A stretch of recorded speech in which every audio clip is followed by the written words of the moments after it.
నేర్చుకునేవాడు మొదట ఏం చేస్తాడు? జాగ్రత్తగా పరిశీలిస్తాడు. ఒప్పుకోరా? జాగ్రత్తగా పరిశీలిస్తాడు. పరిశీలించిన దాన్ని నేర్చుకునే ప్రయత్నం చేస్తాడు. అనగా నువ్వు నేర్చుకోవాలి అంటే ఏం చేయాలి? నువ్వు పరిశీలించాలి, గమనించాలి. నువ్వు సరిగా గమనించకపోతే నువ్వు నేర్చుకోలేవు. పైపెచ్చు జీవితాన్ని చేదు అనుభవాలతో నింపేస్తావు. సైన్స్ ల్యాబ్లో ఆ ప్రొఫెసర్ చెప్పింది ఏమిటంటే, సైన్స్ స్టూడెంట్స్ అందరినీ పిలిపించి, మీరు ఈ సైన్స్ ల్యాబొరేటరీలో చాలా జాగ్రత్తగా క్షుణ్ణంగా ప్రతిదీ పరిశీలిస్తూ ఉండాలి.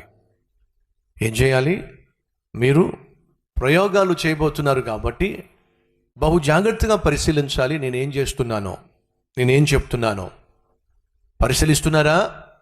అవును సార్, పరిశీలిస్తున్నాను సార్ అన్నారు. అప్పుడు ఆయన ఒక గ్లాస్ తీసుకొచ్చి, గ్లాస్ నిండా నీళ్లున్నాయి.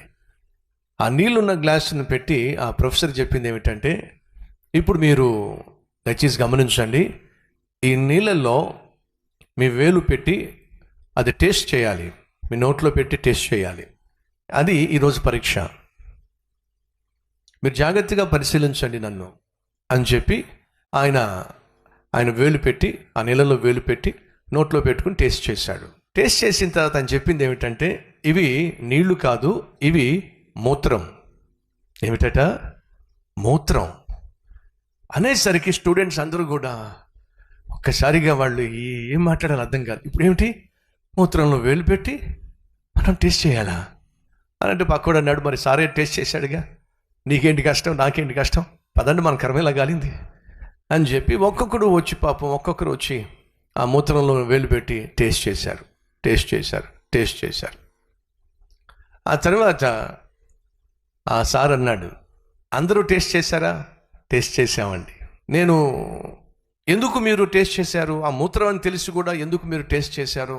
ఎందుకు అంత ధైర్యంగా వేలు పెట్టి ఆ మూత్రంలో వేలు పెట్టి మీ నోట్లో పెట్టగలిగారు అని అంటే, ఒక స్టూడెంట్ అన్నాడు, మీరే చేయగా మేము చేయటం ఏం కష్టం చెప్పండి అన్నాడు. అప్పుడు ఆ ప్రొఫెసర్ చెప్పారు, నేనే చేయగా మీరు చేశారా? అవును సార్. నేనేమన్నాను? ఇది ప్రయోగశాల. ఈ ప్రయోగశాలలో మీరు ప్రయోగాలు చేయాలంటే చాలా జాగ్రత్తగా నేర్చుకోవాలి. మీరు నేర్చుకోవాలి అని అంటే మీరు పరిశీలించాలి. పరిశీలించకుండా మీరు ఏమీ నేర్చుకోలేరు. నేనేం చేశాను? మూత్రంలో వేలు పెట్టారు, దాన్ని నోట్లో పెట్టుకున్నారు, అంతే కదా? అంతే పిచ్చోళ్ళారా. నేను ఈ ఏలు మూత్రం అందులో పెట్టాను, కానీ నోట్లో మాత్రం ఈ ఏలు పెట్టుకున్నాను. మీరు పరిశీలించారా? అప్పుడు వీళ్ళు ఒక్కసారిగా నోరు గల, సారు మూత్రం టేస్ట్ చేయలేదా? వీళ్ళు ఏకంగా మూత్రం టేస్ట్ చేసుకుంటా ఒకళ్ళు చూసుకుంటా ఎలా ఉందిరా. సో మీకేం అర్థమైంది? ఒక వ్యక్తి నైపుణ్యత కలిగి ఉండాలి అంటే మొదటిగా నేర్చుకోవాలి అంటే అతడు మొదటిగా నేర్చుకున్న వారిని జాగ్రత్తగా పరిశీలన చేయాలి, అంటే అబ్జర్వ్ చేయాలి.